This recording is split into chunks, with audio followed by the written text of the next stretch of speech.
ได้แล้วนี่ได้แล้ว โอนมาแล้ว ได้แล้ว นี่ เพิ่น เนาะ โอนมาแล้ว บ่แม่นอ้าง โนม เดี๋ยวเอาให้เบิ่งเพื่อเป็นหลักฐานเนาะเพิ่นมอบแล้วรายการปะทอเนาะมอบไปแล้ว50 ล้านแล้วเนาะอันนี้เป็นคนแรกเนาะเพลงห้องอ้ายสิตายว่าทางบริษัทเพิ่นจะมีงบให้อยู่1ตื้อนี่ถือว่ามีอยู่20รางวัลนึงได้50 ล้าน ตอนนี้พวกเขาได้แล้วเด้อ ซ่องหนึงได้2เพลง โอ้ เพิ่นไว้ให้หมู่นี่ว่าซั่นซะ เนาะ คันซั่นก็สิเอาเบิดแหละเนี่ย ล้านวิวเนาะได้ล้านวิวแล้วมันว่าไปเอารถ แม่น ซ่องนึงหันถือว่าได้2เทื่อ ได้2เทื่อ โอเคท่าน แต่เฮานี่ได้เทื่อหนึงแล้วสิไปเอาอีกเทื่อหนึงแล้วนี่ เอาอีกเทื่อหนึ่งเนาะ อีกเทื่อหนึง เริ่มท้ายปี2025ท้ายปี2026เนาะจากสั้นบรรดาน้องๆเฮาให้พากันมีลิขสิทธิ์เป็นของตัวเองพากันแต่งเพลงแล้วก็พากันเฮ็ดดนตรีให้มันถูกต้องนะให้มันถูกต้องเพราะว่าแต่ละคนต้องมีลิขสิทธิ์เป็นของตัวเองเนาะ แม่นบุกเบิน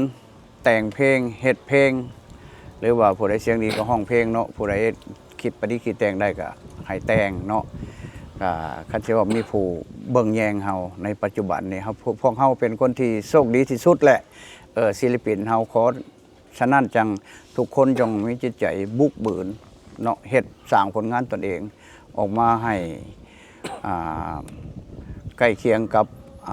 บ้านใกล้เรือนเคียงเฮานี่ที่สุดเนาะถือว่ามันเด่นดีไปทั่วโลก เวลาท่านสร้างผลงานของท่านแล้วเนาะท่านลง YouTube ปุ๊บถ้าท่านอยากได้เงิน50 ล้านได้รางวัลจากทางบริษัทเพิ่นอย่าลืมใส่แฮชแท็กพาท็อก